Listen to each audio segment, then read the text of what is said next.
and I will be the interviewer for today's case. And the case is Going Green. I'm Bennet Hayes, and I'll be the interviewee. I think this case is a good way to brush up on how to approach a market entry problem with a brief market sizing component on the front end of it. With that, we'll get started. Great. Over the last few years, some states have legalized medical marijuana sales on a prescription basis and have even legalized recreational use. The cultivation and sales of marijuana most often takes place in small storefronts called dispensaries. In most states, limits have been created on how many dispensaries are allowed to exist at any one time. Your client, North Carolina Tobacco Company, made $8 billion in revenue and $2 billion in profits last year, but has seen declining use of cigarettes in the United States, which currently makes up 25% of its total revenue and profit. North Carolina Tobacco is considering moving into the recreational marijuana market. What should they do? Assume the federal regulations are not a concern in this case. Great. If we could just briefly run over some of the things I got down here to make sure I understand the problem at hand. It seems like our client is North Carolina Tobacco Company, which, as the name suggests, they primarily have operated in the tobacco space in the past. And it looks like cigarettes are, I don't know if it's a primary mode of revenue and profit driving, but 25% of their $8 billion in revenue and $2 billion in profit last year, so definitely a big component. And basically they want to explore the possibility of diversifying a little bit and entering the legalized recreational marijuana market specifically. Is that correct? Yes, that's correct. Great. Are there any kind of quantifiable goals with this move into recreational marijuana that they'd want to achieve? Not at this time. Okay. Any other considerations? Do they have any other sort of product beyond tobacco at this point, or would this be kind of their first branching out? This would be their first branching out. Okay, great. If you don't mind, I'm just going to take a second to sketch out some thoughts. Perfect. Great, thanks.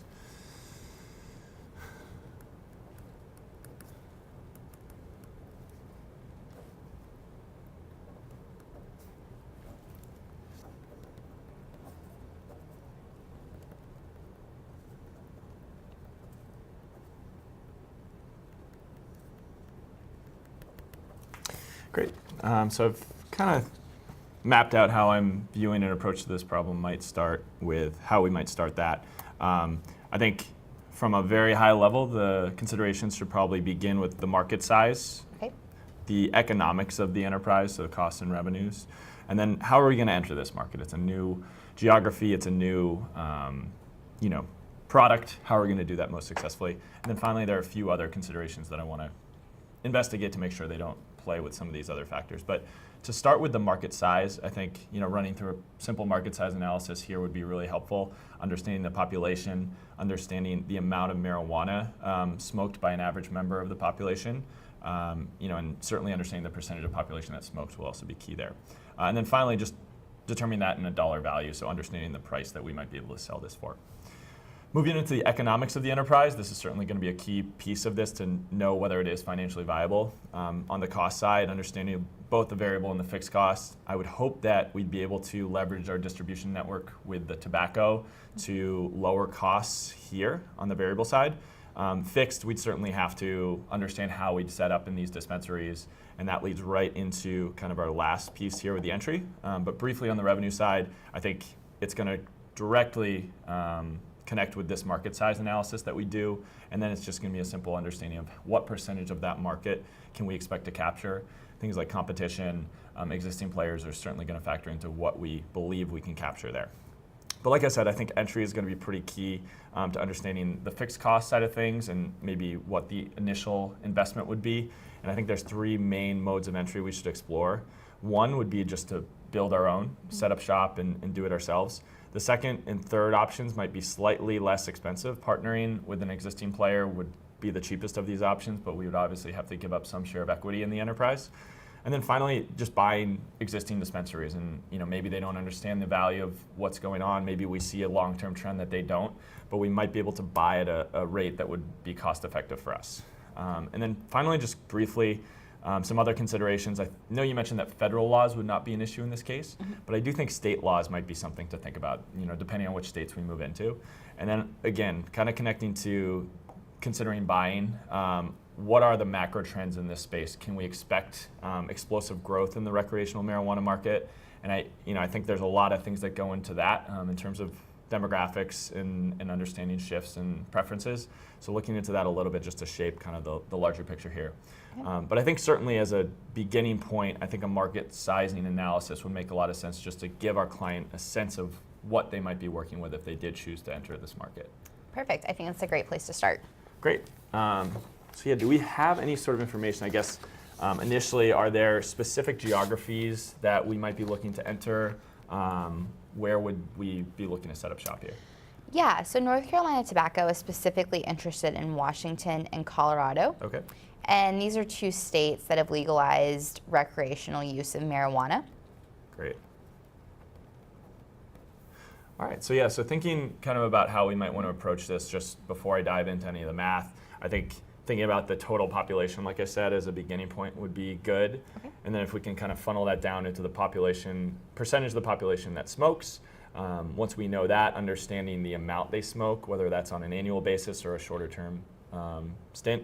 And then finally, and this will probably take some guesswork, but what the price would be that we believe we could sell. And I don't know if we're going for a premium product or if we're just going to play in the same space that existing players do, but that's something we can discuss down the road. Does that make sense? It's great. Cool.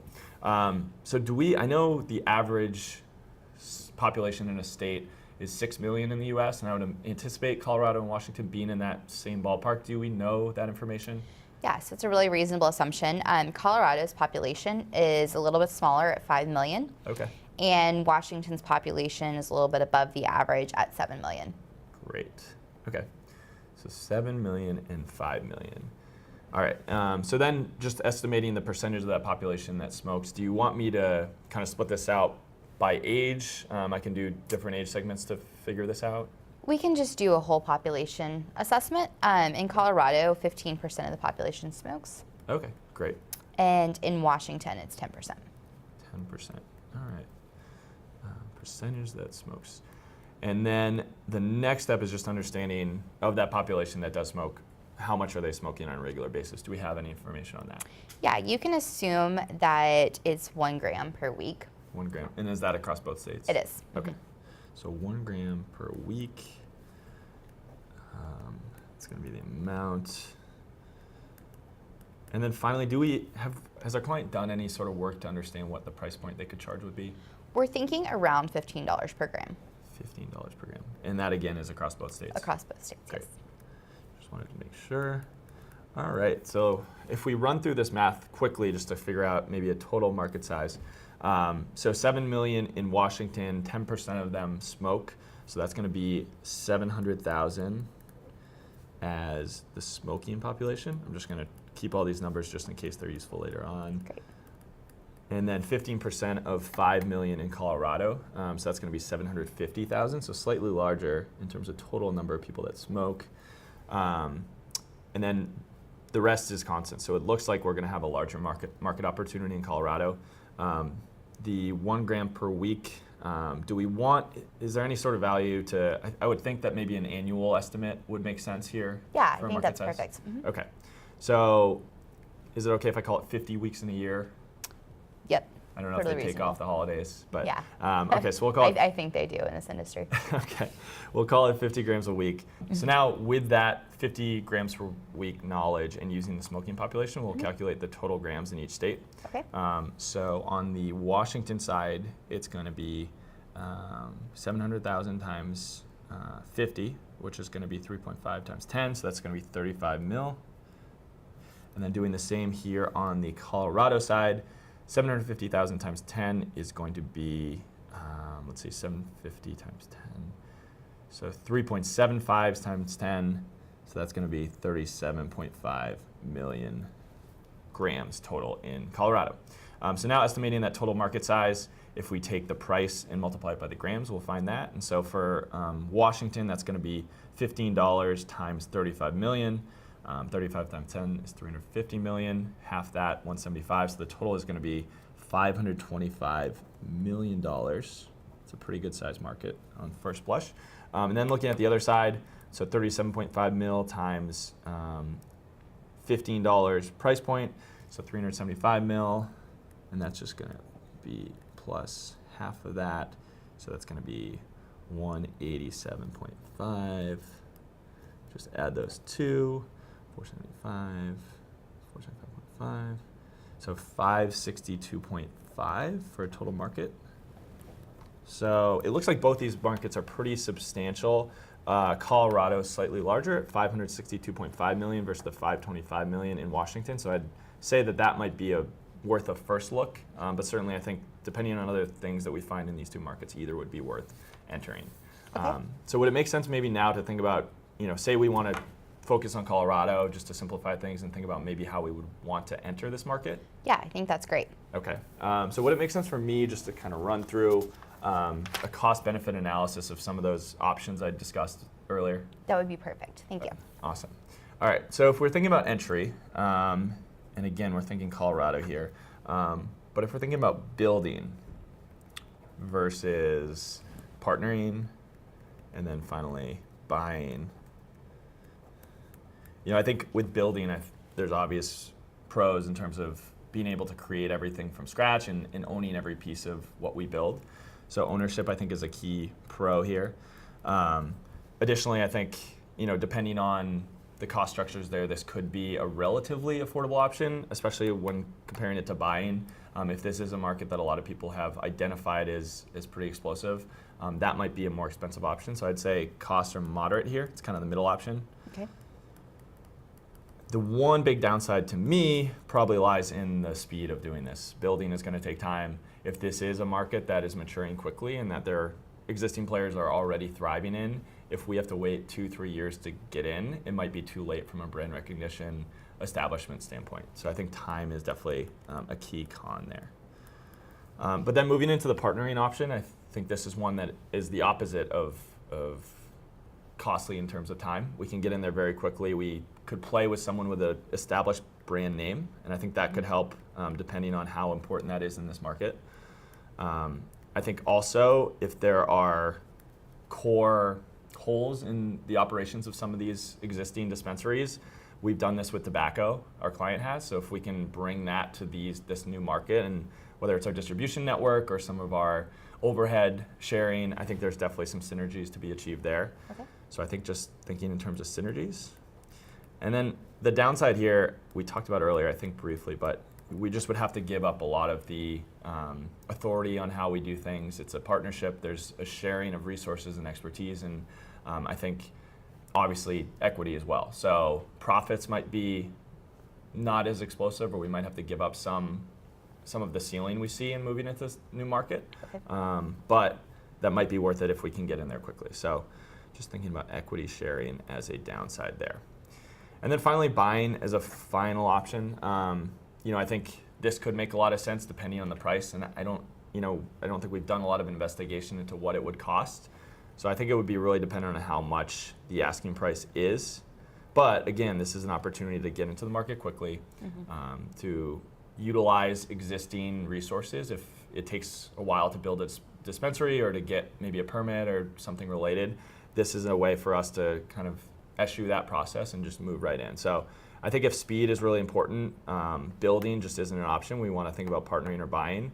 But if we want to really maximize economic profits, and especially on the upside of things, if this is a best case scenario and we want to maximize profits in that type of situation, either building or buying would be the plays there. So I think with limited information, I would recommend the buying route, just because does seem like a market that's maturing quickly with the legislation passing.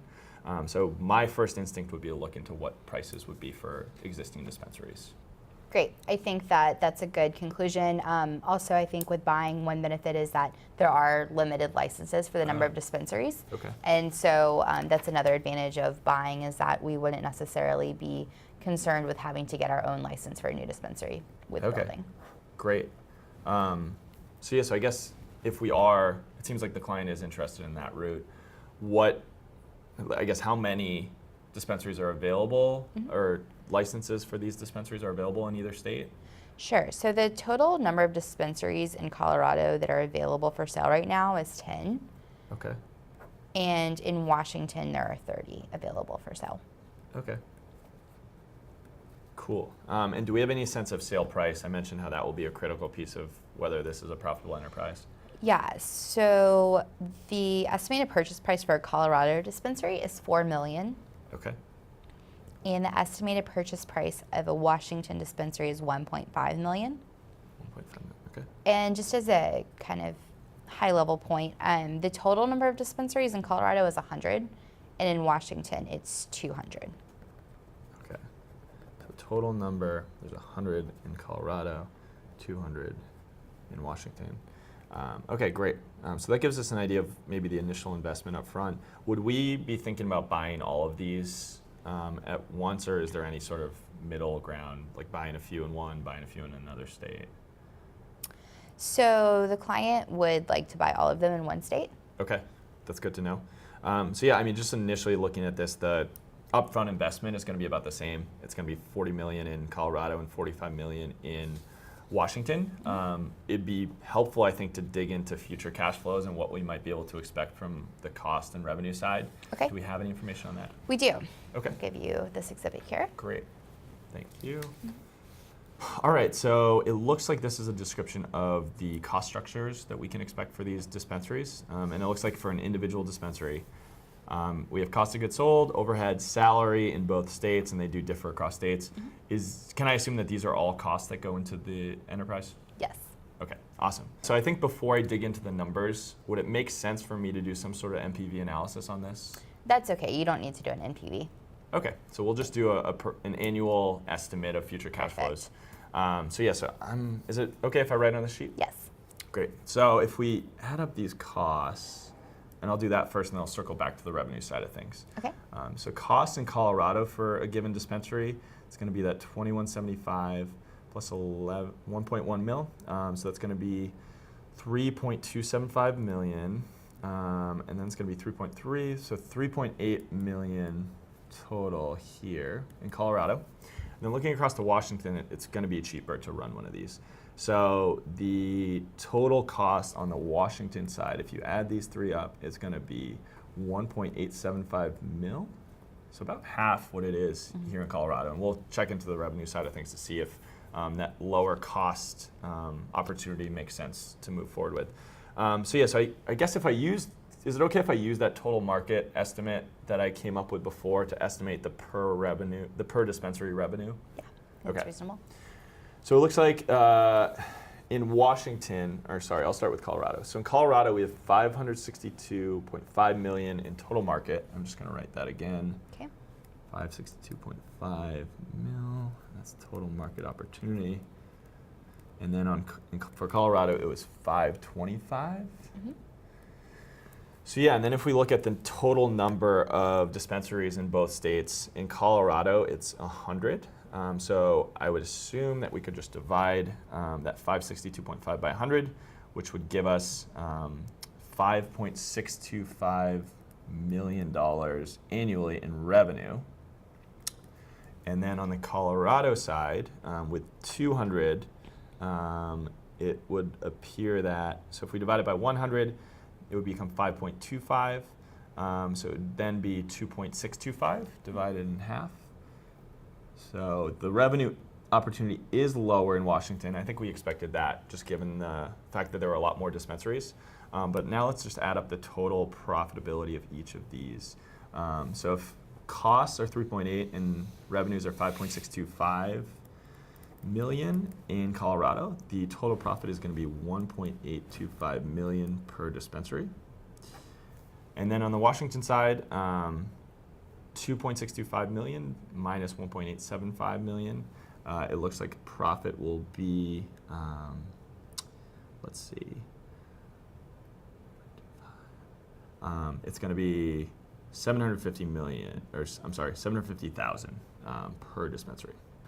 All right, so now that we have a per dispensary profit amount, I think it would make sense to look at the total state profitability with the number of dispensaries available differing in each state. So, if we look at Washington and the 30 for sale, if we multiply that by the 750,000 we could realize in each, it'll be kind of a total revenue or total profit figure. So total profitability in Washington is going to be 750,000 times 30. That's going to be 7.5 million times 3, so 22.5 million profitability. And then in Colorado, with just 10 available, it's going to be 18.25 million. So it looks like the per annum profits in Washington are slightly higher. I think it's worth noting that they're pretty close, so we're doing well in both states. But yeah, that initial investment in Colorado was going to be 40 million. The initial investment in Washington, 45 million. So in both those scenarios, the break-even point comes after about 2 years. Mm-hmm. So we're going to recoup investment pretty quickly, and then it's going to be a matter of what those future cash flows look like. And right now, the fact that Washington is slightly higher at 22.5 million annually would make me think that that is the route that we would want to pursue. However, I do think a major risk with that strategy is the possibility of more licenses becoming available in Colorado. If it does become easy to build more dispensaries in Colorado, this per dispensary profitability is significantly higher in that state. So I think that's something we'd want to check into, and if we could forecast that more dispensaries would be available or that we could build more dispensaries, I think we would want to shift gears and look at more at Colorado, just because that is almost 3 times the per dispensary profit as is in Washington. However, if this seems like kind of a fixed setup that these are the amount of licenses available in each state, that higher annual profitability in Washington would make me say that we should head in that direction. Okay, great. Can you wrap up your findings for me? Sure. Do you mind if I take a quick second? Sure. Thanks.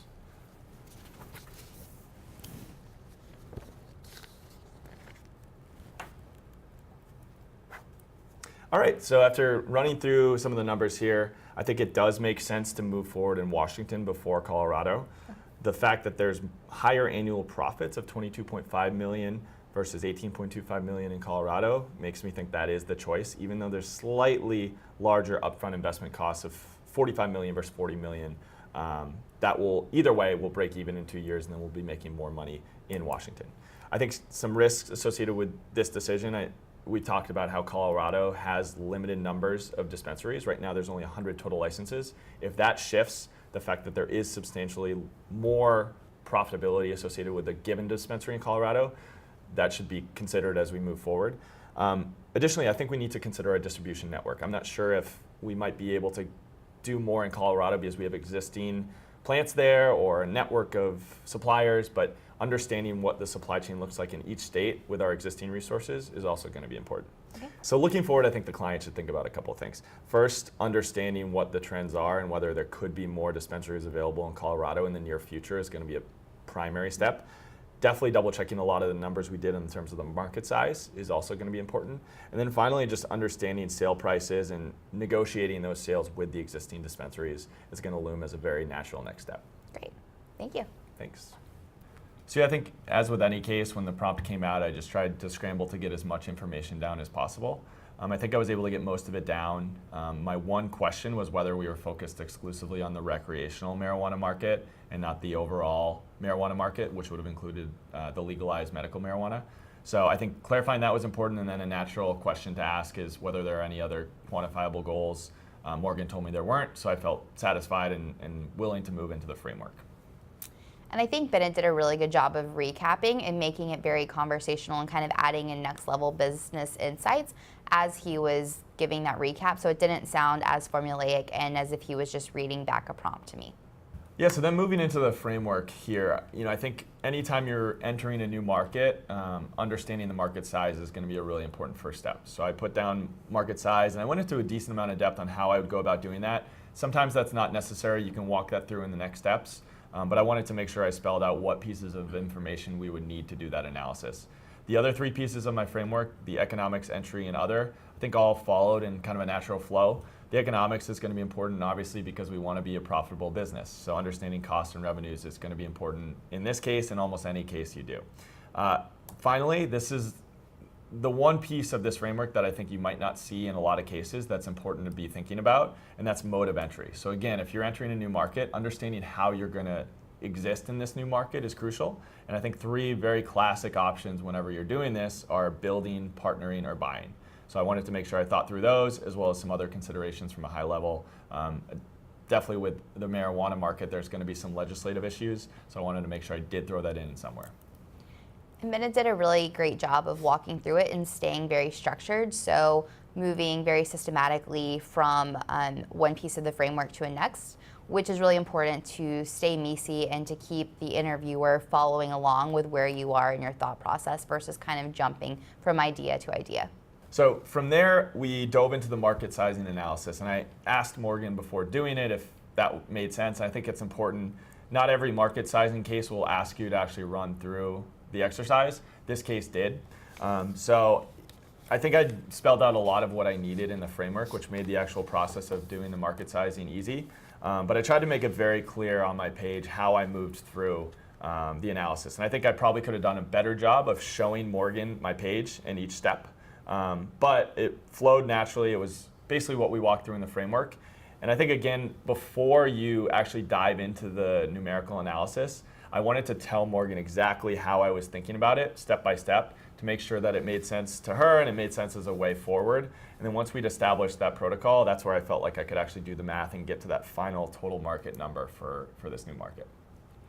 And Bennet did a really great job of creating a table. The table was very easy to follow. And then as he was doing each step, he was walking me through what he was doing. And that way, had he made a mistake as the interviewer, you can very easily jump in and say, are you sure? Do you want to check your math on that number again? And that's something that's really important in case interviewing in general, is to make sure that you're constantly keeping the interviewer apprised of what you're working on. With any client situation, you kind of want to pull them into the situation, explain to them what you're doing, and that's really what you're simulating with this interview skill. From there, we talked about mode of entry already in the framework, and I felt like that was a natural next place to take this case once we had the overall market size. So I wanted to just kind of brainstorm potential options, even though we didn't have a ton of information about our existing capabilities in these new markets or what the distribution networks would look like. I felt like it was good just to spitball some ideas on pros and cons of each of the three options. So I wanted to go through the positives and negatives of each, and then also make sure I had a guess as to where we'd want to go. And I think, if it hadn't ended up being buying, the case took us there anyways. But say I'd guessed building made sense. If I had a rationale behind it and I defended it, it wouldn't have mattered if the case ultimately took the direction it did and went with buying. It just so happened that the rationale I gave for buying did make sense and we moved forward with it. But I think it is important to note that it's okay to guess any option in a situation like this. Just make sure you defend it. Yeah, I think Bennet did a really great job on this section of being very detailed and, again, keeping his work very organized where I could see clearly the pros and cons and understand his logic. So yeah, from there we went into a little more of the quantitative piece of the case, and first understanding the upfront investment that would be involved with this buying route. And I think it's important in cases to separate investment from future cash flows. I've seen a lot of people confuse those two things, so really I wanted to make sure I separated and understood what the upfront investment would be, and in this case it was $40 million and $45 million, and then once we had that established, moved into the cash flows, and that's where I asked Morgan for further information, which fortunately she had, and I tried to just be very systematic in how I approached the breakdown on a per dispensary basis. So I went through, estimated the costs, went back to the total market analysis that I'd done and pulled out the revenue figure to figure out a per dispensary revenue amount. And then obviously those two pieces, revenues and costs, allowed me to determine the per dispensary profitability. In this case, it was important to note how many total dispensaries were available in each. Just coming up with that first number of per dispensary profitability was not the final step because it actually flipped the final answer around. So I wanted to make sure that I walked through each of those steps very systematically. And I also tried to think about the potential risks associated with each number I got. Specifically, the amount of licenses available. I think we talked about that extensively in the case and how if that moved around at any point, this analysis and the final result of the analysis would be dramatically different. But then I think given what we had, it made sense to move forward with Washington, so I wanted to make sure I did give a firm recommendation that Washington was the best option. I think one really important thing that Bennet did in this case that's really important in case interviewing is signaling to your interviewer that you're consistently thinking about all of the different moving parts. And so at the end, Bennet very easily could have given his state recommendation based on the total profit of that state. But one thing that he did that was really important was to go back to earlier facts of the case, look at the profit per state, and realize that actually on a per dispensary basis, Colorado was more profitable, and kind of kept that risk in mind. So anytime you can pull from earlier facts in the case, it really just kind of shows that you're kind of considering the whole picture and not just the one specific part that you're working on. And I think to that point too, notice how I kept all my papers in front of me. You're probably not going to use as many sheets of paper as I did in this case. It was kind of a long one. But still, just to have everything out in front of me and accessible, I think that's a very good piece of protocol for any case you do, just to make sure that you have all the information at your disposal. To that point, if you can put every single prompt on a separate piece of paper, not only does it keep your work organized, but it kind of effectively builds out a presentation deck, if you will, with each piece of paper representing one slide and kind of one key summary point. So the last piece of this case was moving into the recommendation, and I had a sense that the case was running towards its end, so I think it would have been totally okay if I'd preempted Morgan and ran into the conclusion myself. She did ask for it, so I took a little bit of time to sketch out some thoughts.